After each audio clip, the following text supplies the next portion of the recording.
All right, subpoena showdown. President Trump's legal team warning special counsel Robert Mueller about a potential subpoena. What Rudy Giuliani has said as the president's attorney is if the Mueller investigators decide to subpoena this president, they will take it to court, and I believe the court is going to be on the president's side on this. So this, as a leaked letter from Trump's attorneys, says the president couldn't have possibly obstructed justice. A big statement. So does Robert Mueller have a leg to stand on in this? Here to debate is contributor for the Washington Examiner, Ryan Girdusky, and liberal political commentator Wendy Osefo. Ryan, we're going to start with you this morning. The general consensus here seems to be that the president is willing and wants to testify, but only to a limited scope in this. And if he is subpoenaed for more than that, they're going to take Robert Mueller to court. What do you make of that? Yeah, I mean, if I was on the president's legal team, I would not want him to testify on the entire length of the entire campaign. I mean, campaigns days are like months, and meetings blend into one another. And if there's any confusion about what happened when, it could open President Trump up to some serious liability, legal liability. So if I was on the president's legal side, I would say, you know, if I'm going to sit there and testify or sit there and speak to Robert Mueller, it'd be on a very few specific issues that he could be talk to his legal team about beforehand. Okay, all right. Let's talk about this Dowd and Sekulow memo that the New York Times got a hold of. Here's just some points from that. That the president cannot be compelled to testify, that the president cannot obstruct justice, and has authority over federal investigations. This is a letter from months ago now. Wendy, Democrats take this as very threatening. Tell us why.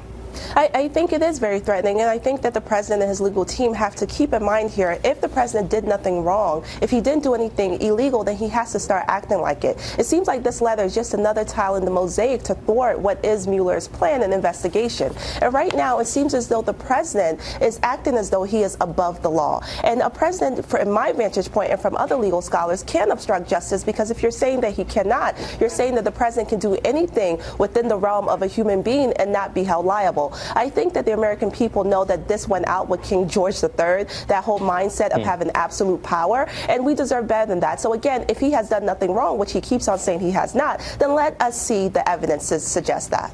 Well, okay, she says, Ryan, she says that if he has done nothing wrong, he should testify. But is there cause to be concerned if you're the president? Because if you look at what they got Michael Flynn on, it's not that big of a charge. It doesn't have much to do with Russia collusion. I mean, Giuliani keeps saying that they could get him for, you know, just something simple that he wasn't planning for. Right. I mean, if he says anything that is not exactly as someone else has said, that he could open himself up to perjury. So why would he testify on anything to do with any question Mueller could possibly think up? I think that there's clearly no evidence that there was a Russia collusion. No one who has been prosecuted on Russian collusion.